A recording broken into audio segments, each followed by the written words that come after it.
नमस्कार दोस्तों। आज आपको सुनाने जा रही हूँ मालती जोशी जी की कहानी हाजिरी। घंटी बजाते हुए एक किशोर थोड़ा झिझक रहा था। इतनी सुबह इन लोगों को जगाना ठीक होगा क्या? इससे तो अच्छा था थोड़ी देर स्टेशन पर ही रुक लेता। पर रात भर के सफ़र के बाद वहाँ रुकने का जरा भी मन नहीं हो रहा था। वह इसी ऊहा-पोह में था कि अंदर दरवाज़ा खुला। दरवाजे की चाबी लेकर माँ बाहर आई। ताला खोलते हुए उन्होंने पूछा, बहुत देर इंतज़ार तो नहीं करवाया ना? आजकल जरा धीरे धीरे चल पाती हूँ। भीतर आकर प्रणाम करते हुए उसने पूछा, मैंने बहुत जल्दी तो नहीं जगा दिया ना? अरे नहीं, मेरी सुबह तो बहुत जल्दी हो जाती है, तुम जानते तो हो। ड्राइंग रूम में पाँव रखते ही देखा, सेंटर टेबल पर लोटा और गिलास रखा हुआ है। उसे माँ पर बड़ा प्यार आया।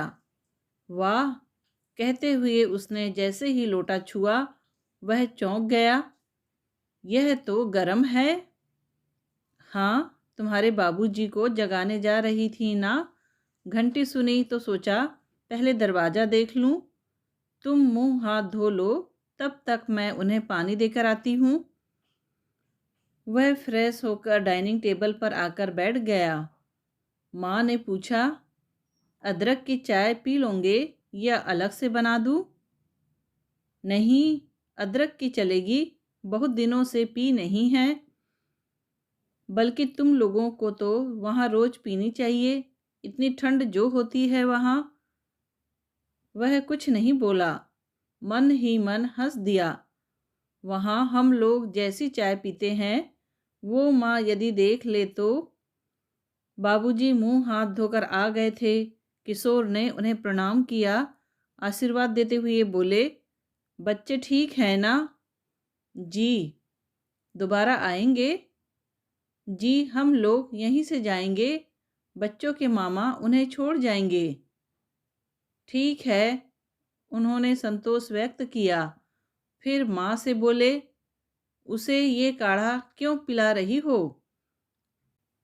मैंने पहले पूछ लिया था, माँ ने उत्तर दिया। फिर वे कुछ नहीं बोले। सुबह सुबह इतना बोलना उनके लिए काफ़ी से ज़्यादा था। चाय पीकर वे उठे। निकल रहा हूँ, उन्होंने कहा और जूते पहनकर बाहर निकल गए।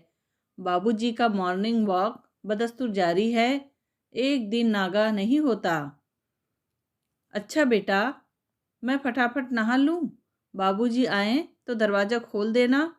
आज तो इत्मीनान से नहाऊंगी, रोज़ दरवाज़ा खोलने का खटका रहता है ना? तुम्हें तो मालूम है, तुम्हारे बाबूजी को इंतज़ार जरा रास नहीं आता। माँ ने कहा, जरूर, पर इत्मीनान से कहाँ नहा पाई। 5-7 मिनट में ही बाहर निकल आई। रोज की जो आदत ठहरी। अपने कपड़ों की बाल्टी रखते हुए बोली, बेटा, तुम्हें नहाने की जल्दी तो नहीं है ना? बिल्कुल नहीं। तो इनके कपड़े रख देती हूँ। माँ ने बाबूजी के कपड़े और टॉवेल बाथरूम में रख दिए। चुन्नट डालकर धोती पूजा घर की चौकी पर रख दी। फिर वॉश बेसिन पर सेविंग का सामान रख दिया। पूजा घर चकाचक किया। धूप, दीप, चंदन, अगरबत्ती, फूल सब सजा दिए। तांबे का लोटा चमकाकर उसमें जल भरकर रख दिया। तब तक बाबूजी घूम कर लौट भी आए। चाय बना रही हूँ, लोगे? माँ ने पूछा। इस समय तो बाबूजी खालिस दूध वाली चाय पीते हैं ना? रहने दो, मैं नहीं पी सकूँगा।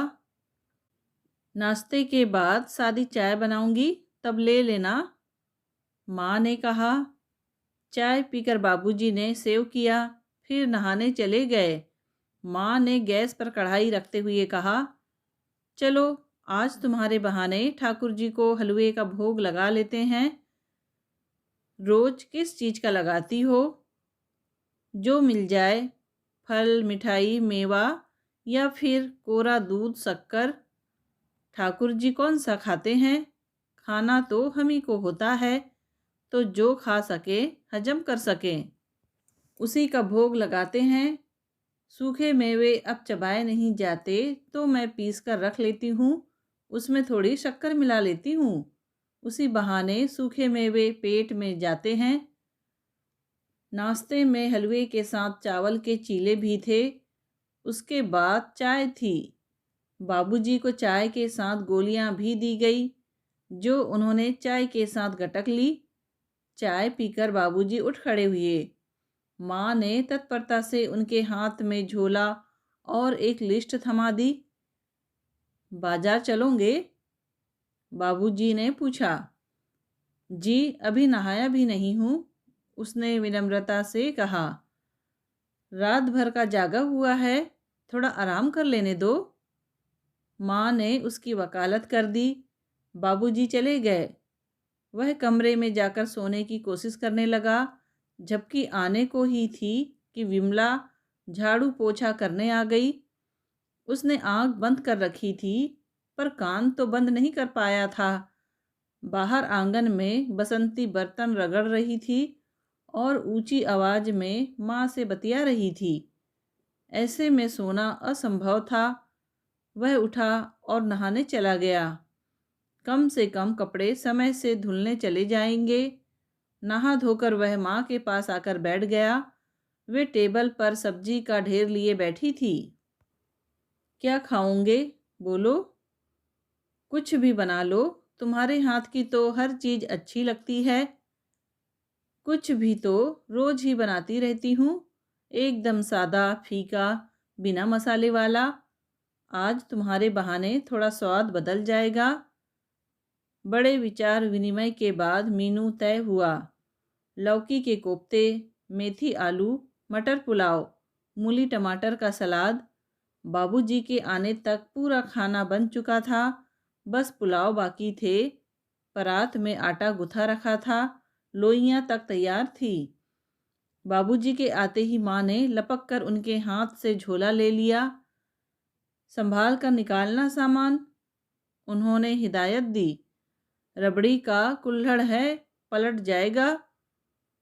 बाबूजी तुम्हारे लिए रबड़ी लेकर आए हैं, पूरी सेंक दूं? नहीं माँ, इतना भारी खाने की अब आदत नहीं रही है, फुलके ही रहने दो। बाबूजी के साथ वह बैठ तो गया, पर धीरे धीरे खाता रहा। बाबूजी उठ गए। उनको सौंफ सुपारी लौंग इलायची देकर कमरे में पहुंच गई तो उसने माँ से कहा, अब तुम भी आ जाओ, तुम्हारे लिए रुका हूँ। माँ जब अपनी थाली लेकर बैठ गई तो उसने कहा, घर में 2 ही लोग तो हो, साथ में क्यों नहीं खाते? अरे, खाते हुए 20 बार उठना पड़ता है मुझे, कभी पानी के लिए, कभी अचार के लिए। टेबल पर खाना लाकर रखती हूँ तो पंखे के नीचे ठंडा हो जाता है, फिर दोबारा गर्म करना पड़ता है। इसलिए आराम से सब काम निपटा कर खाती हूँ। माँ ने अपनी ओर से तर्क दे दिया था, पर किशोर जानता है कि बाबूजी को साथ खाना पसंद नहीं है। उसे मालूम है कि बाबूजी ने माँ से कभी साथ बैठने के लिए नहीं कहा होगा। अभी 4 दिन किरण यहाँ थी तो माँ उससे भी कहती थी, इन लोगों को खा लेने दो, अपन सास बहू बाद में खा लेंगे। खाने के बाद उसने कहा, माँ मैं सोने जा रहा हूँ, और कमरे में चला गया। इस समय नींद उस पर इतनी हावी हो रही थी कि रसोई की खटर पटर से भी उसे कोई व्यवधान नहीं पड़ा। वह कितनी देर तक सोता रहा पता नहीं। माँ जरूर 2-4 बार झांक गई होंगी, क्योंकि जिस समय उसकी आंख खुली तब भी वे पर्दे से झांक कर लौट ही रही थी। उसे जगा हुआ देखकर बोली, बेटा चाय बना दूं? 4 बज रहे हैं। ऐसी कोई जल्दी नहीं है माँ, आप लोगों की जब बनेगी तब पीऊँगा। हम लोगों का कोई टाइम टेबल थोड़े ही है। अभी 3 बजे तो तुम्हारे बाबूजी ने लस्सी पी है। लस्सी? हाँ, रिटायरमेंट के बाद यह नया प्रोग्राम शुरू हुआ है। वहाँ ऑफिस में दिन भर चाय चलती थी ना, तो एक बार की तलब लस्सी से पूरी कर लेते हैं। फिर चाय। अभी शाम को मंडली जमेगी ना, तब होगी। तो ठीक है, मेरी भी तभी बना देना। 5:30 बजे मंडली इकट्ठा हुई। कुछ तो किशोर के परिचित थे, एक दो नया परिचय हुआ। उन्हीं के साथ चाय हुई। चाय के साथ ढेर सारा सूखा नाश्ता भी था। माँ लगातार भीतर बाहर कर रही थी। एक दो बार वह उठकर गया और कुछ सामान ले आया। जब सब लोग चले गए तो माँ ट्रे में प्लेटें जमाने लगी। किशोर ने हाथ पकड़कर उन्हें रोक दिया और अपने पास सोफे पर बिठा लिया। थोड़ी देर आराम करो माँ, सुबह से रोबोट की तरह दौड़ दौड़ कर काम कर रही हो, थकती नहीं हो क्या? माँ हंस पड़ी। बेटा, अपने पति और बच्चों के लिए काम करते हुए औरत कभी नहीं थकती। औरत नहीं थकती, पर उसका शरीर जरूर थक जाता है, क्योंकि वह हार्ड मांस का बना होता है। उठने बैठने में तुम्हें जो कष्ट हो रहा है, वह मैं साफ देख रहा हूँ। हाँ रे, आजकल जोड़ों में दर्द रहने लगा है।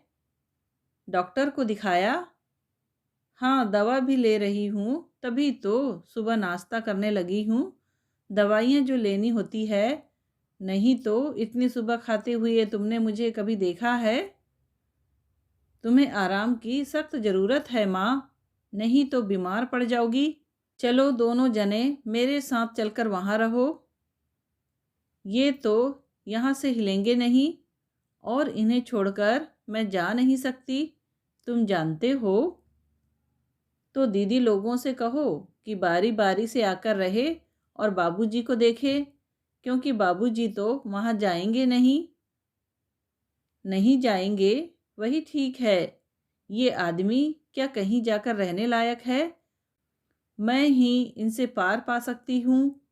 और सीलू नीलू भी यहाँ आकर कैसे रहेंगी? कितने दिन रहेंगी? उनकी गृहस्थी है, बाल बच्चे हैं। ऐसा करते हैं, एक खाना बनाने वाली बाई रख लेते हैं। 2 महीने की तो बात है, बाकी कामों के लिए बसंती और विमला है ही। अरे, इन्हें किसी और के हाथ का खाना नहीं भाता। 100 नुक्स निकालते हैं। दाल सब्जी का तो फिर भी समझ में आता है, पर ये तो रोटी में भी खामियां निकालते हैं। कच्ची है, जली हुई है, किनारे मोटे हैं, दुनिया भर की बातें। खाने को जैसे तैसे हो भी जाएगा, पर दिन में 10 बार 10 तरह की चाय बनती है, वह कौन बनाएगा? तुमने बाबूजी की बहुत आदत बिगाड़ रखी है। हाँ, तुम्हारी बहनें भी यही कहती है। मैंने आदत बिगाड़ी है तो मैं ही झेल रही हूँ, किसी से कहने को जाती नहीं हूँ। 2 महीनों के लिए किरण को छोड़ जाऊं, तुम्हें थोड़ा आराम हो जाएगा। किशोर ने कह तो दिया, पर जानता था कि प्रस्ताव सुनते ही किरण तलाक दे देगी। माँ ने भी जैसे उसी के विचारों का अनुमोदन किया। ना बाबा, लड़की तीसरे दिन ही भाग जाएगी। उनसे सिर्फ मैं ही पार पा सकती हूँ, किसी और के बस का नहीं है। फिर वे लोग दूसरी बातें करते रहे, दीदी लोगों की, उनके बच्चों की। किरण सामने रहती है तो बातचीत का स्तर औपचारिक बना रहता है, अंतरंग बातें हो ही नहीं पाती। बातें करते हुए कितना वक्त गुजर गया, पता ही नहीं चला। बाहर का गेट खड़का, तब वे दोनों चौंके। उठकर देखते, तब तक बाबूजी घर में दाखिल हो चुके थे। उन्होंने भीतर बाहर की बत्तियां जलाते हुए कहा, शाम हो गई और पूरे घर में अंधेरा पसरा हुआ है। हम लोग बातों में लग गए तो होश ही नहीं रहा। वो तो दिख ही रहा है, चाय की कप प्लेटें अब तक पड़ी हुई है। माँ फुर्ती से उठी, ट्रे में सारा सामान जमा कर ले गई। बाबूजी ने आवाज़ देकर कहा, आते समय एक प्लेट लेकर आना, तुम्हारे बेटे के लिए समोसे लाया हूँ। बाबूजी, अभी रहने दे, समोसा मैं रात को खाने के साथ खा लूँगा। अरे, रात तक तो ठंडे हो जाएंगे, क्या मज़ा रहेगा। अपने सामने उतरवा कर लाया हूँ, अभी खा लो। बालूशाही भले ही रात को खा लेना। बालूशाही भी वह परेशान था। माँ पानी और प्लेट लेकर आई और बोली, बेटा आया है तो सुबह शाम पकवान आ रहे हैं, हमारे लिए तो कुछ याद नहीं आता। हजम करने की ताकत है तुम में। बाबूजी ने कहा और प्लेट में समोसे रखते हुए बोले, लो बेटा खाओ, आप लोग भी लीजिए ना। बेटा ये मैदा, ये तली भुनी चीज़ें हमें मना है, चलो तुम्हारे साथ के लिए थोड़ा तो लेते हैं। बाबूजी ने एक समोसा तोड़ा, आधा माँ को पकड़ाया, आधा खुद खाया। माँ, अब मैं रात में खाना नहीं खाऊंगा। अरे, दो समोसे से क्या होता है? बहुत कुछ होता है। हिंदुस्तान आया हूँ तब से मेरी डाइटिंग की 12 बज गई है। वहाँ ससुराल वालों ने भी कोई कसर नहीं छोड़ी। अच्छा, तुम्हारे बाबूजी रात को दलिया खाते हैं, तुम थोड़ा सा वही खा लेना बस। बालूशाही सुबह नाश्ते में खाऊंगा, कल उसी का भोग लगा देना। रात के खाने में उसने सिर्फ दलिया ही खाया और कमरे में जाकर लेट गया। रसोई समेत माँ भी उसके पास आकर बैठ गई। वह बच्चों की तरह उनकी गोद में सिर रखकर लेट गया। वे प्यार से उसके सिर पर हाथ फेरती रही। किरण और बच्चे सामने होते हैं तो यह सब करते बड़ा संकोच होता है। इसीलिए वह बोला था, अब 8 दिन तुम अपने माँ बाप के पास रहो, 8 दिन मैं अपने माँ बाप के पास रहता हूँ। माँ के हाथ को अपने हाथों में लेकर वह बोला, मेरा बहुत मन करता है तुम्हें साथ ले जाने को, पर बाबूजी साथ आएंगे नहीं और तुम उन्हें छोड़कर कहीं जाओगी नहीं। क्या तुम्हारा मन नहीं करता पोते पोतियों को प्यार करने का, बहू का सुख भोगने का? क्या नहीं करता बेटा, पर सारे सुख भाग्य में कहाँ होते हैं। इस बार तो बच्चों से ठीक से प्यार भी नहीं कर पाई। बच्चे थोड़े हिलते मिलते हैं तब तक जाने का समय हो जाता। जितने दिन के लिए आते हैं उसमें भी हिस्सा बाँट हो जाते हैं। ठीक भी है, हमारी तरह बहू के माँ बाप का भी मन करता होगा नवासों को प्यार करने का, बेटी दामाद को खिलाने पिलाने का। यही चाहता था कि तुम्हें थोड़ा आराम मिले, और वह यहाँ तो मिलने वाला नहीं है। बेटा, अब आराम तो मुझे एकदम तभी मिलेगा, मरने के बाद। प्लीज फालतू बातें मत करो। अरे, इनके मारे शांति से मर भी नहीं पाऊंगी। कौन देखेगा इन्हें? कौन इनके नखरे उठाएगा? कौन इनके हुक्म झेलेगा? तब की तब देखी जाएगी। प्लीज कोई दूसरी बात करो। तभी बाहर से आवाज आई, सुनो। अब क्या हुआ? कहते हुए माँ उठी। इतनी देर बैठे बैठे किशोर का सिर गोद में लेने से पांव शून्य हो गए थे। गेट की ताला चाबी कहाँ है? आ रही हूँ। माँ ने कहा, सुबह तुम्हारे लिए गेट खोला था ना, तब बातों बातों में जाने कहाँ रख दी, देखती हूँ। और जितना बन सका उतनी तेजी से कमरे के बाहर चली गई। उसे अनायास ही एक प्रसंग याद आ गया। छोटा था तब घर में कोई मंगल उत्सव था, बहुत सी औरतें जमा थीं। तब माँ ने शर्माते हुए एक कविता पढ़ी थी, छड़ी पे छड़ी गुलाब की छड़ी, हंसमुख लालजी की हाजिरी में कौशल्या खड़ी। ये कौशल्या तब से उनकी हाजिरी में ही खड़ी है। कई बार उसके मन में विचार भी आता है कि दादा दादी ने क्या सोचकर पिता का नाम हंसमुख लाल रखा होगा। माँ कहती है, उनकी मंडली में जाकर देखो, तब पता चलेगा। 24 घंटे दोस्तों से घिरे रहते हैं तो क्या यूं ही? अरे, तो थोड़ी हंसी इधर भी तो पास ऑन करो। गेट बंद होने की आवाज़ आ गई थी, मतलब ताला चाबी मिल गए थे। वहीं आसपास होंगे। पर बाबूजी खुद ढूंढते तो उनकी इज्जत पर आँच ना आती। चीज़ें अपनी जगह पर क्यों नहीं है, सिर्फ यह जताने के लिए ही उन्होंने माँ को तलब किया होगा। कभी कभी बाबूजी से कहने का मन होता है कि जैसे आप बूढ़े हो रहे हैं, माँ की भी तो उम्र हो चली है, उनसे आप पहले वाली फुर्ती की अपेक्षा कैसे कर सकते हैं। पर यह सब कहने का साहस वह कभी जुटा पाएगा, इसमें संदेह है। बस एक बात तय है कि बाबूजी के रहते माँ को आराम नहीं मिल सकता। अपने इस विचार से वह खुद ही चौंक गया। माँ को इसकी भनक भी मिली तो वह जिंदगी भर उसका मुंह नहीं देखेगी, और बाबूजी के ना रहने पर उस आराम का वे करेंगे भी क्या। उनकी अपनी तो कोई दुनिया ही नहीं है, उनका तो एक एक क्षण बाबूजी को समर्पित है। इस शून्य को वे कैसे भरेंगी, इस खालीपन से तो वे पगला जाएंगी। लोग इस उम्र में पूजा पाठ करते हैं, पर माँ के सारे पूजा पाठ व्रत उपवास बाबूजी के लिए ही है। उनके बाद तो वे अप्रासंगिक हो जाएंगी। और अगर इसके विपरीत हुआ तो, मतलब जैसे कि माँ चाहती है, वे पहले चली गई तो बाबूजी तो एकदम असहाय और पंगु ही हो जाएंगे। ऐसे हताश और निरीह बाबूजी की तो वह कल्पना भी नहीं कर सकता। हे प्रभु, मेरे बाबूजी चट्टान की तरह ऐसे ही कठोर और अडिग बने रहें, उनका रोब दाब इसी तरह अक्षुण्ण रहे, और उनके इर्द गिर्द माँ ऐसे ही चक्कर घिन्नी की तरह घूमती रहे, हमेशा हमेशा हमेशा। आमीन। दोस्तों, कहानी पसंद आई हो तो प्लीज़ लाइक, शेयर और सब्सक्राइब ज़रूर कीजिए।